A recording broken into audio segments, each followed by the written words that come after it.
Now we're about to jump into the interview portion where we're going to have our relationship expert, like we introduced earlier. Her name is Kacie of the Hitched Bitch. Make sure you follow her on IG. And she is going to like get into it with us. We're going to talk about the different stages of being in a relationship, about self-care and how to like prep for before getting into a relationship with someone else, or just self-care within yourself, loving yourself. How to manage expectations in marriage, and millennial love, and whether it's okay to wait or not, Mhm. and just some Q&A open discussion questions a little later on as well. So I'll kick things off by welcoming Kacie. Welcome, Kacie. Thank you. I just want to say that I can tell I'm already going to vibe with you ladies. I feel like I have not laughed that hard and my cheeks are just sore because, and not because I'll say this. I feel that I can connect with you all on these crazy dating stories. Okay. There were so many that I went through. I said I have to go through my Rolodex to even pull one out. So I feel you guys. I empathize with you all in sisterhood. And before I even get started, I just want to shout out Kel and Anna. So thanks so much. I'm glad you guys thought enough of me to include me in your amazing Saditty, Bougie, all that happy hour. Can sympathize, empathize with each other. So, it's good to have dates that we can definitely laugh at, Yeah. Yeah. Yeah. In the spirit of like trying to stick through, I guess it's a mindset that we have to kind of have when Yeah. dating, and we have to like know,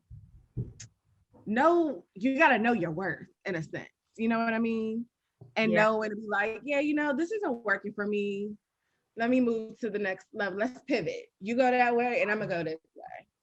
Yeah, yeah. I mean, absolutely. I mean, I think, like when you first start dating, and you're in your early 20s, from what I realized, you're just kind of like focused on what are the meals? Like, how can I eat? How can I get, like, because that was my whole thought process of like, okay, if I can get this guy to take me out here, this guy to take me out The there, bills, okay, I whatever got else. breakfast, lunch, dinner. Yeah. You might pay for entry, and might is the key word, might pay for entry. So, and then when I realized it was too much, I was like, yeah, I got to up my standards, So, but that took some time, it wasn't like overnight. So, Mm-mm. yeah, Can yeah, I chime into that? I just want to add, I can relate to that in the season that I'm in as I reflect on my early 20s. When you get to a place where you can literally pay for your own meals, your standard already goes up. yeah, It's like, because dudes know that about females, right? yeah, And so it's just like when you can really fulfill yourself and also financially support yourself, you move in a different way where your expectation is like, yeah, I can't do Outback. You know what I'm saying? I can Bingo. support that myself, baby. You know what I mean? So Absolutely, it's absolutely. that level up as a woman that really dictates what you want. You know what I'm saying? Yeah, you said it. You said it. I Absolutely. absolutely agree. I I want to got add a too that question. go Oh, ahead. go ahead. Oh, no, I was just gonna say also, I think that we've heard so many stories about women who have been hurt or murdered or something on dates because they're trying to be kind and they're trying not to hurt the guy's feelings. And I Yeah, think that as we get older, we start to realize like if I don't want to go to spot A, B, and C with you, I'm gonna leave you there. Or I'm going to say this be first 10 minutes of conversation. If I see you come up with a windbreaker, I'm gone because you crazy. Like being able to right, it's like forget right. what they're feeling, like your safety is number one. If you feel something in your spirit or in your gut telling you that this one is not the one, don't continue to Yeah. go with it because you're trying to be kind. Like, oh, it won't hurt if I go with him. It won't, I'd rather be nicer than just to leave as soon as I feel uncomfortable. And I think the older you get, the more you get more aware and in tune with that and saying, I'm not gonna go there with you, I'm done. Yeah, So yeah, I think absolutely. Yeah. Would you say And that's a part of wholeness? Like, how would you know if you're whole and ready to be in a relationship? Like, is there like a relationship checklist or something that we can reference? you know what? That's a good question. So, and actually, I'll just back up really quickly to share with you guys first and foremost. So I'm not a therapist. Oh, yes. I'm not a counselor, none of that. So don't think I'm going to prescribe you guys anything. But what my background is in change and transformation. So I'll let you guys just at a very high level, kind of let you guys know how I got into what I'm doing. So my background, I work in corporate. I don't know what your all's background is, but I work in corporate America. I'm a consultant by day. And what I do is basically work with different federal clients, helping them do major changes. So major implementation. So if there's a major software, a major reorg, whatever you can think of, I work with them in terms of that transformation, helping their employees get on board. So just wanted you guys to kind of know what my background is in terms of how that relates to relationships. After I went through my horrible, I'll say, tenure, but definitely very lesson learned oriented dating life, I met my husband, or boyfriend, fiance at the time. Once he proposed to me, I was super excited, but then it immediately felt kind of like, oh my gosh, am I really prepared to be a wife? And so I had this spiral, just kind of like, should I be happy? Should I be sad, etc. So what I ended up doing is I ended up studying the field of change management in terms of, how that applied from a work perspective and how that directly correlated to relationships. So that's what spawned the whole Hitched Bitch movement, was to really identify, is there a way to help women successfully and in a healthy, happy manner transform from single to that fiance engagement stage into being happy, healthy wives, if that's the path that you want to take, because I know not every woman wants to be married, so that's totally fine. But in doing that, I found there was a direct correlation between the work that I did with my clients and with women like ourselves. So I just wanted to kind of give you guys that background. So everything that's in my book, The Hitched Bitches Guide, is focused on that transformation and what we as women can do. So I've been married for 9 years and I've got 2 little ones. So I've got a daughter that's 1 who's going on 26, and I've got a son who's 4. So, so super busy overall, but my passion is around helping women like yourselves, and just really having us be able to have that dialogue, because I didn't feel like I had an amazing friend circle, but I didn't feel like we were talking about the critical components that we needed to put in place to really help change and transform. And I wish I had that. So that's what I'm trying to put in place and just make accessible to women like you, if that's something, that you all are interested in. Hence why I'm here talking to you guys, because Kelly and Anna, reached out to me. So there we go.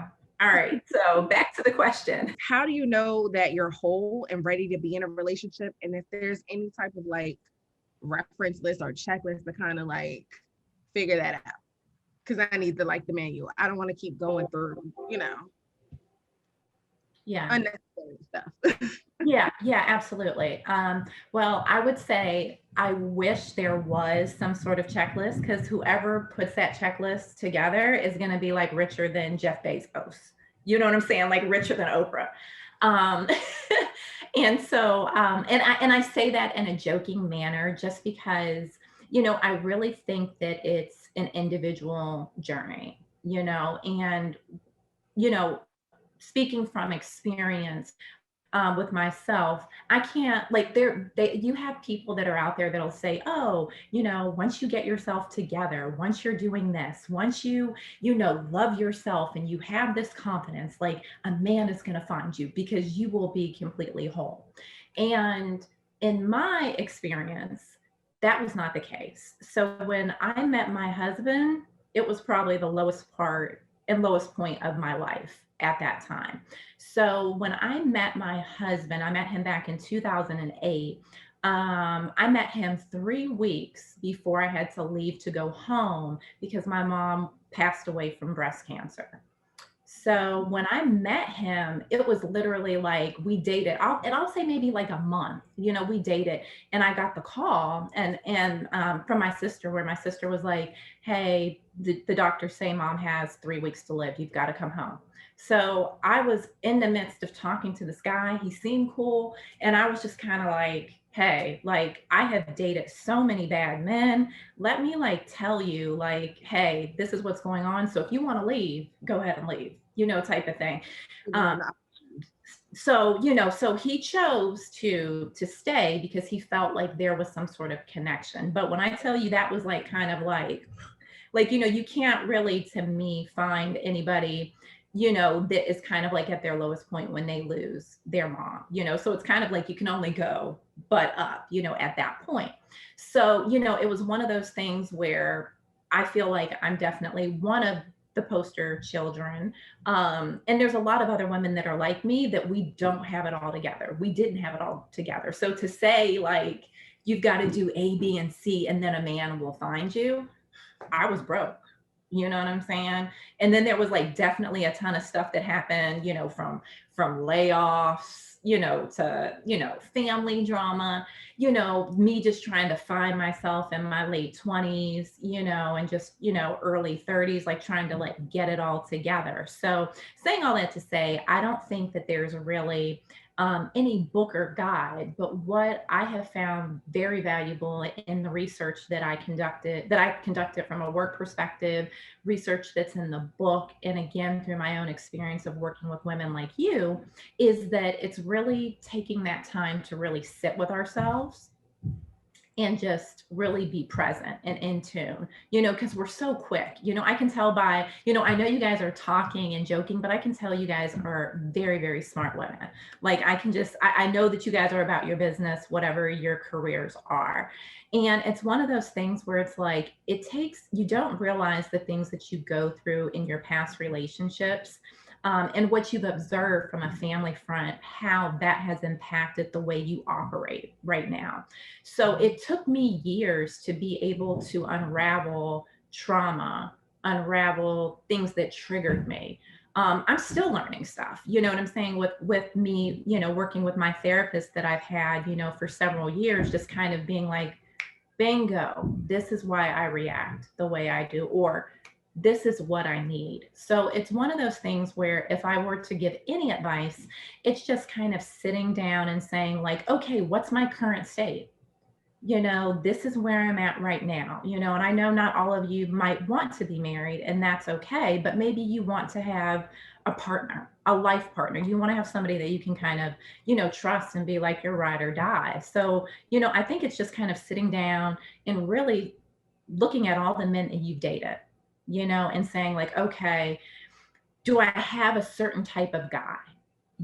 Because we as women, we're kind of like, we think we're not dating the same guy, but we really are, in like just different forms, And I know you all like your liquor, and, because I've heard y'all talking, et cetera, with the drinking.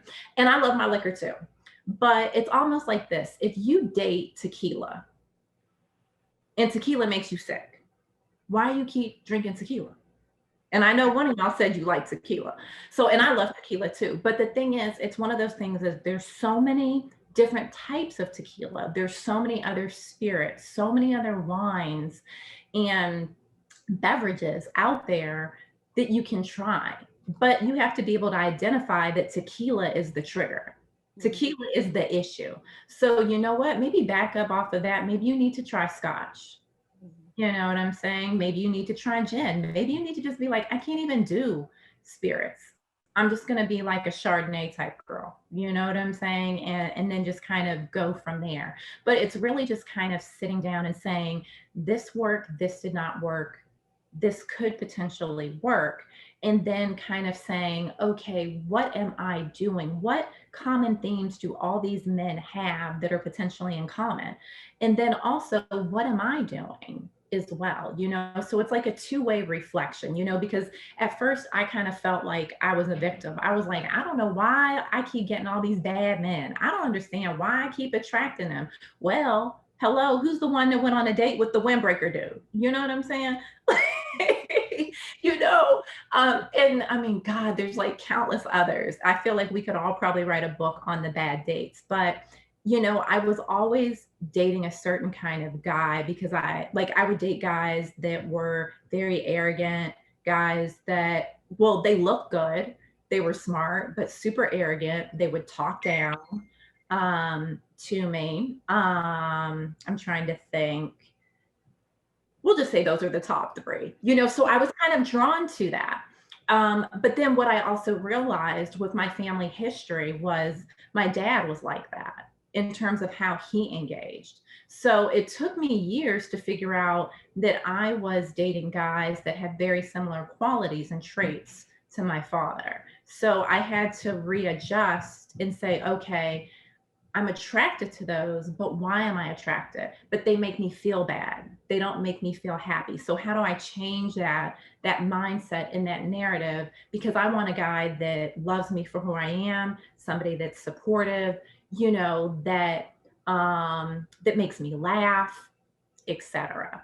So it's really kind of one, being present, assessing your current state. It's also forgiving. Oh, look, my light went off. It's emotion. There we go.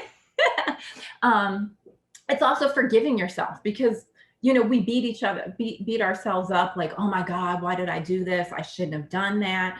I'm not pretty enough. Maybe if I were skinny enough, this guy would have liked me. No. Mm-mm. Yeah. Yeah. None of it. That None of makes sense. it. That Yeah. makes sense. And that kind of relates to what the next question was, which was how important do you think it is to be able to enjoy yourself while you're with or without others? And part of that, I think, goes into what you were talking about with kind of figuring out your triggers and figuring out yourself, so that you can enjoy yourself. But can you elaborate like on that piece of, just being okay by yourself? Because I know personally for me, I kind of was at a low point too, personally, when I met my husband. And it's true, like I was like, hey, all right, God, I guess it's me and cats. Like, is that what you want from me at this point? So but I also had to learn how to be okay with being by myself and having fun, like, by myself. So can you talk about that piece, like enjoying that time, like really enjoying that time when you're not dating anyone, or if you're just like kind of keeping it casual? Yeah, absolutely. I think that definitely, I mean, of course, I feel like it feels like ages ago, but right before I probably about like a year and some change before I met my husband, I literally just said, I'm going to stop with dating all these guys. Like, I need to kind of get my whole life together and really figure out what I want. And, I think Ashley hit the nail on the head earlier where she said, you reach a point where you're like, I can afford a meal. I can afford to take myself out. So I don't need to really bother with you guys unless you really are coming and bringing some sort of added value to my life. And so I really was okay with being single. And I do feel that, I I will say that I was okay with being single, but I was okay with also manifesting and believing that at whatever point in time, whether that was going to be in the next 6 months or 10 years, I would find somebody that I'd be compatible with. But I knew I was going to be more selective with people that I engaged. I think it's so important that if you're single, that you make sure that you carve out that time for yourself. You have that me time, whether it's you just going for a massage, going to a movie, going out to eat, grabbing coffee by yourself. You've got your girl squad, your girl gang, your tribe. You kick it with them. You travel wherever, you make memories. And then if you've got whoever your partner is, or if it's the man that you choose to marry, if you guys go down that path, you guys want to have your activities. Maybe you all like to go out dancing, or you guys like cooking together, you guys like working out. So I think that it's important to have categories. So you've got yourself, you've got your friends, and then you've got your partner. And I think that if you choose to go on that marriage journey, you still make sure that you keep that and maintain that, like, me and my girls, we've tried, I mean, I know we're in COVID, but we try to do stuff like this, where we'll hop on House Party, talk to each other, try to get up, as much as we can in social distance. Me and my husband, we try to, one of the challenging things with not having a support system here in the DMV is it's hard to have date nights. So what we'll try to do is do day dates when the kids are at daycare or at preschool. And then with me time, sometimes that can just be me exercising. It can be me just staying up, watching, trash TV like Real Housewives of Atlanta, Potomac, 90 Day Fiance. I mean, my list can go on of all the trash TV I watch, but I make sure that it's my me time. And I think also what I want you guys to take away from this conversation is that social media social media, society will have you thinking you need to live a certain lifestyle by a certain time in your life, but it's not true. Like, none of it is true. Like, as much as I love social media is as much as I hate it, because it's smoke and mirrors a lot of the times. I can agree. Yes, it's a highlight reel. Yeah, like nobody, like behind the scenes, like you don't know what's going on in people's relationships, at people's jobs. You don't know what their journey has been. And it's really just, again, finding a way. And I have this challenge too, like just being present in the moment and like just enjoying where you're at. Like, you're supposed to be where you are at right now, and things might change, in 6 months or whatever, but just enjoying it. Because if you're so busy, worried about, am I going to find my husband in 2 years, 3 years, 5 years, you can't even enjoy where you're at now because you're so busy planning for, whatever that potential time frame, is, so that's what I would say is just wherever you're at, just enjoy it and know your journey is your journey.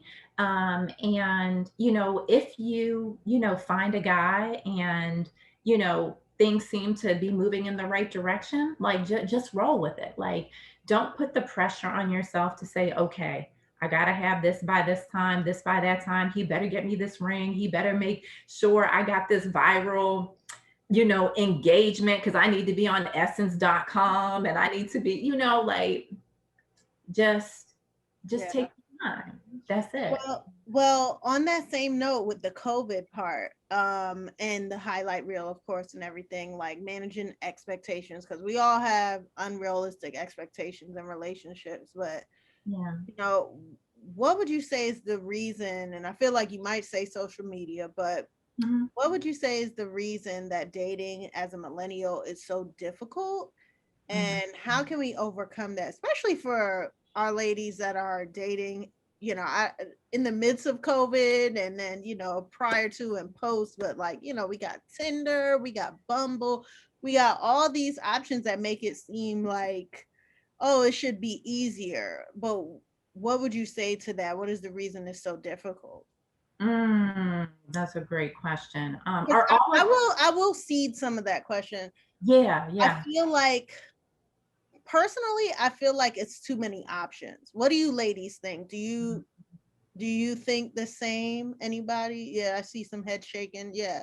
So I feel like back in, like, in the 80s and even the 90s, maybe early 2000, it was like you kind of met somebody, you might have met them on a chat room in like the 2000s, but like it was nothing like how open the world is now. But what are your personal expert thoughts on that? Yeah. And I just also want to confirm, everybody, I'm assuming everyone is single or dating potentially. Is that like shake? Okay, I just want to just confirm.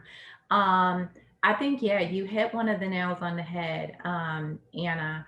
Um, I think that, again, in my opinion, I think there's a couple of different things that are going on. So first and foremost, I think that you've got what I call, how do I say this? You're dealing with like generational pulls. And um, I say that in a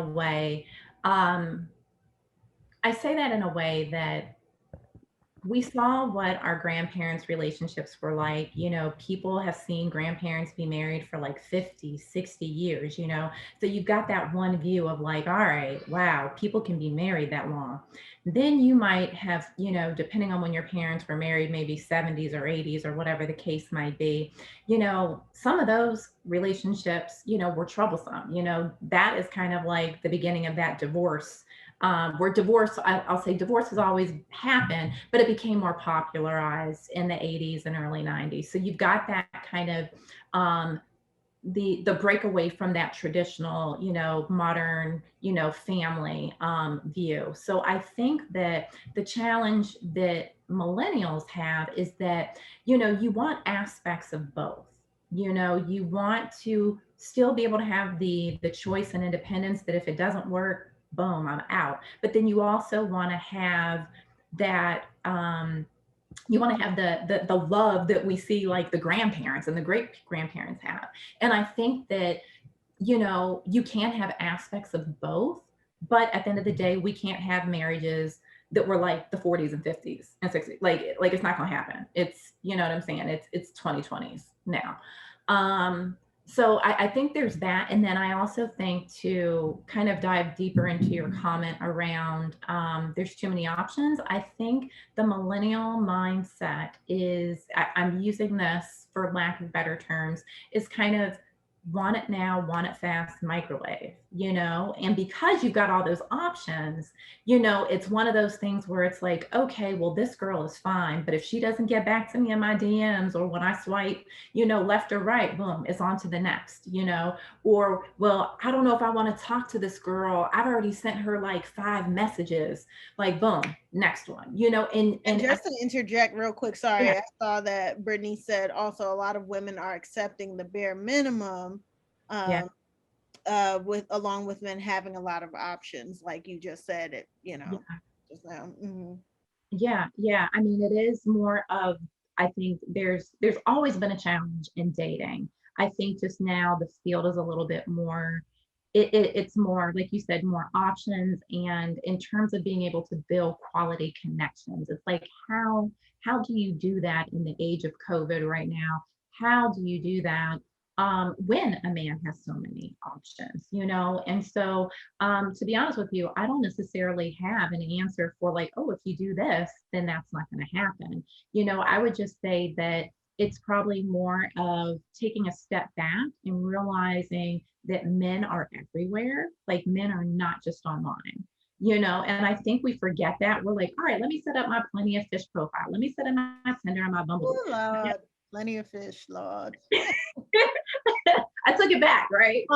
Trauma. There's No, no no, Facebook yeah. dating. There, I mean, there's like a ton of different avenues. I mean, there's his name, I think it's it Paul Brunson, and I'm, forgive me if I'm like butchering his name, but one of the I thought it was interesting. He was on Good Morning America a couple of weeks ago, and he basically said that Instagram is pretty much the best tool to use from a dating perspective. And I thought it was interesting because he said that whoever you're interested in, you get an inside look into either how the life they're actually living or the life they want to live. And then you get to kind of say, okay, well, do I kind of buy into that person's, you know, dream per se, you know, or, you know, do you say, no, I want somebody that kind of seems like they're, you know, a little bit more level set and can manage expectations. You know what I'm saying? So I thought it was interesting because when you're dealing with somebody that's like, all right, popping bottles on yachts, flying, you know,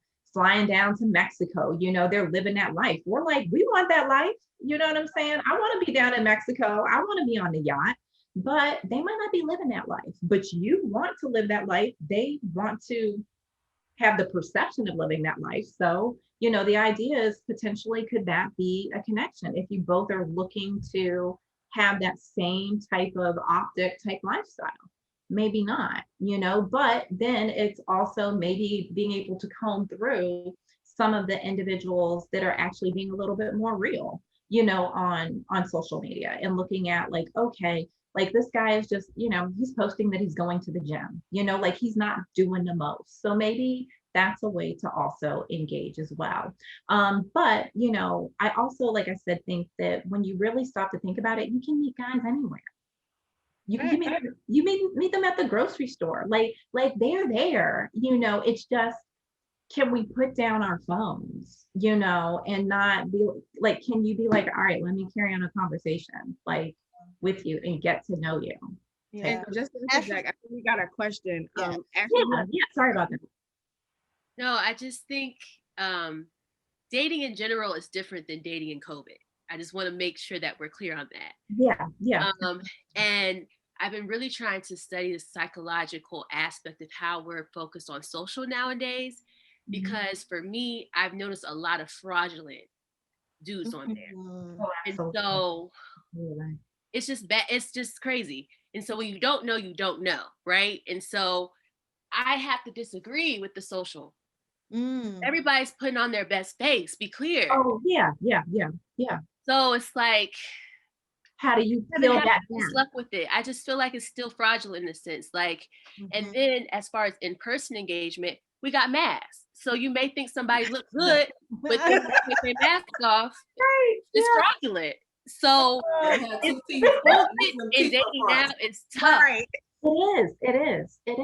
Yeah. And trust me, I know I've got a lot of girlfriends right now that are still dating, you know, and you know, they're building relationships. And I think some of them have even chosen to like, they've coordinated in a way with some of the guys where, you know, they've met them online, they're doing the FaceTimes, they're doing rapid tests, you know, to say, all right, we'll have a rapid test today for us to have a date, you know, on a Saturday or Sunday or whatever the case might be. So, and trust me, I understand that there is complexity behind it, and there is a lot of fraud. And it's so funny because I have a girlfriend that always yells out fraudulent. So, but I would say, you know, maybe it's sometimes like old school is like a cool strategy to have. And I say old school, like think about how your grandparents and your parents The met. more organic type Yeah. of meetups. Yeah, like I didn't meet my husband on social media. I literally met him at like a game night. Like we walked up late together, and it was like we were talking. I mean, we had phones, of course, like this back then, but it wasn't like let me see. I did stalk him a little bit, you know what I'm saying, on his Facebook to see if he was like legit. But it was more, we made sure we were making those connections. Everything was offline. So that's why I would say try to find environments and experiences that are going to allow you to actually engage with that person and build that quality connection, because I know it's complex online. What would you say to those women who feel like there's like absolutely no good men out there for them? Because I got some friends like that. That I say actually have some friends like that. yeah. They What do feel you like, ladies think? Do you guys kind of feel that way as well, that there are no good guys? slightly. Okay, I got some people to say I feel something. like there's good guys. What I'm starting to reflect on is it the area. So DMV, I feel like there is a lot of options. Like there's a lot of high quality women like ourselves, right? Yeah. And with COVID, people are bored. Yeah. So that boredom and the plethora of options is like, you know, Yeah. I don't know. Well, That equation is like muddy. I'm from Texas, and it's the same way. It's everywhere. So I don't think it's just this area. I feel like it's in a lot of hot pockets where people are moving to. There's a lot of careers. There's a lot of jobs. I feel like there's always going to be that difference between the amount of women who are, you know, on a certain level and the amount of guys. I think that's just everywhere. I just moved from Austin, and in Austin, I can say I get more dates here than I got in Austin because it was literally very, very hard to find. About the whole thing about, is there good guys out there? Oh, I know there's amazing guys. I have a lot of amazing friends that are out there. And so I'm glad I haven't got to that level yet. I just don't know if they for me, if there's any that matches for me, but I definitely know there's a really amazing guys out there. So we just got to keep looking. What about zeroing in on that many? Is there any good black men out there. Let's get to the nitty gritty here. Yeah.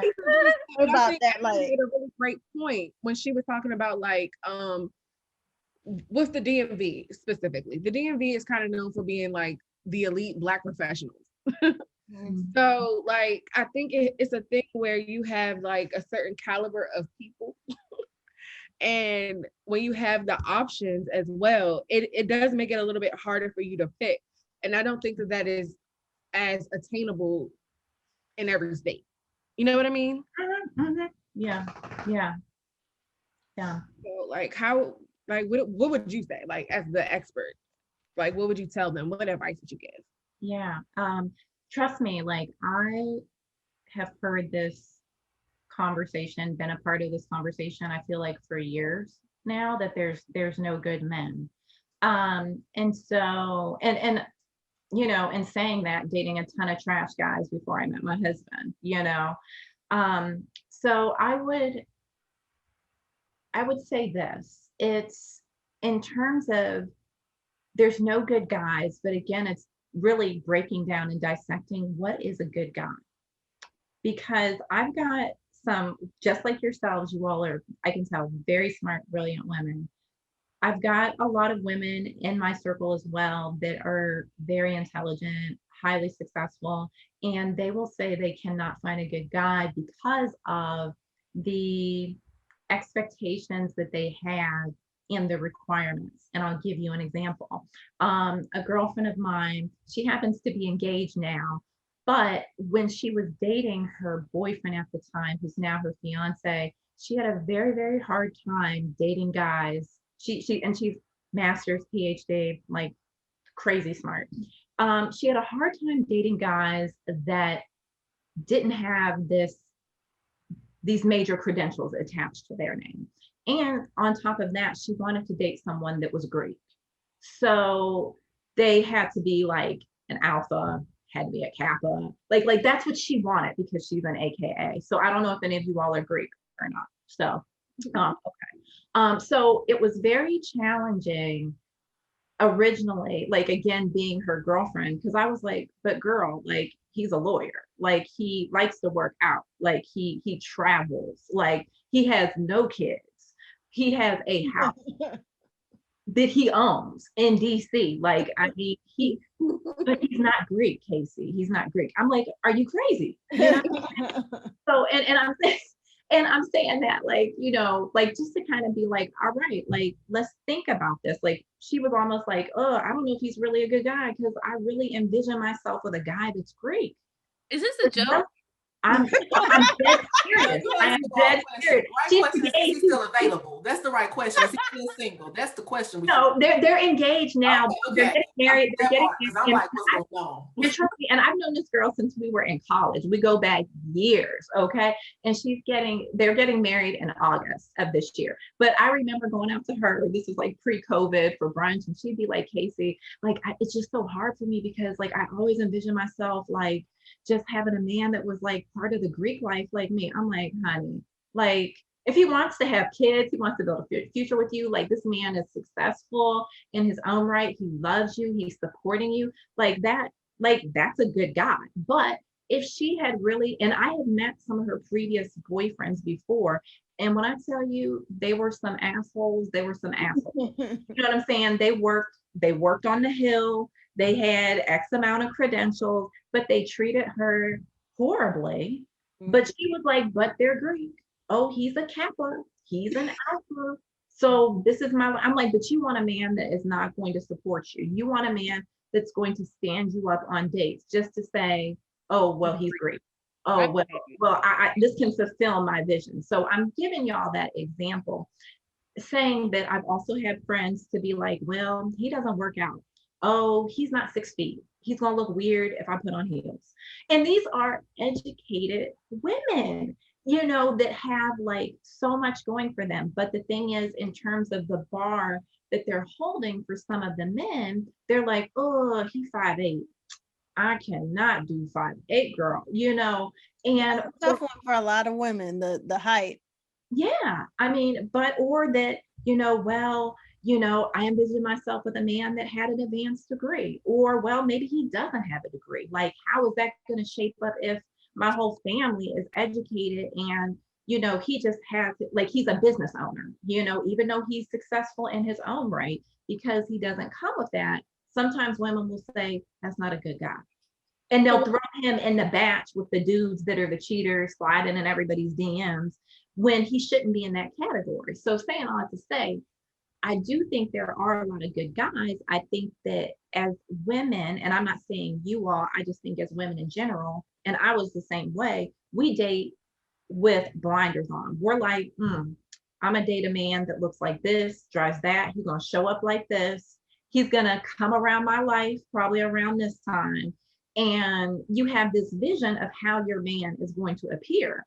And the man that could be for you, you're like looking past because you're so focused on like I'll tell you right now, if I had listened to my girlfriend, I wouldn't be with my husband right now, because when I met him, he drove this death trap Jetta. It was like from the 90s. He had it from, I don't even know how the thing survived, but it's like my girlfriend found out. She was like, well, what kind of car does he drive?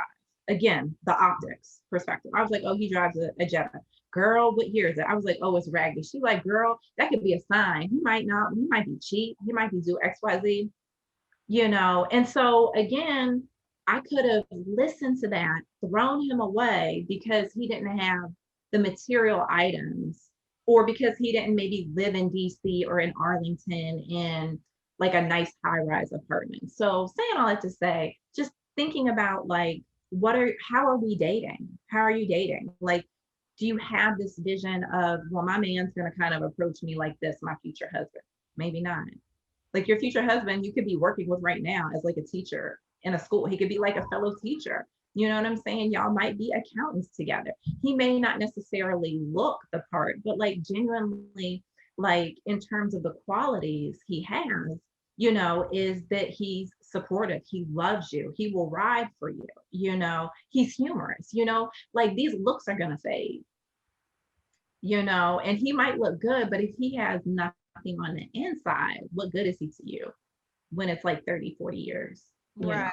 I can definitely identify with that story that you just told, and getting with someone who, you know, having the one that had the infinity, you know, and you know, and then they drop you like a bad habit because they on to the next, on to the next. And then, you know, meeting someone who, you know, they may not drive the fanciest car, they may not have the looks that you envisioned a guy that you would typically date to look like.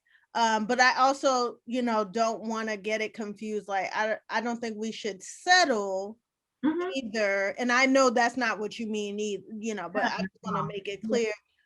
I don't think it's that you should settle, but I think it's also that you should kind of branch outside of, you know, just a little bit outside of what you would normally look for. Kelly, my question. It was like, how do you know the difference between, you know, making sure that your list is not sticking to your list 100%, but also settling? Like, how do you know the middle between that? Because I think a lot of times we have a list and then we say, it's okay. He doesn't check all these things. We get into it, settle into it. After a couple of years, we realize this is not what I wanted, but we knew that from the beginning, but now you put this time in. So what is a good balance between keeping to the things that you know in your heart that you want, but also not settling and being easier on your list?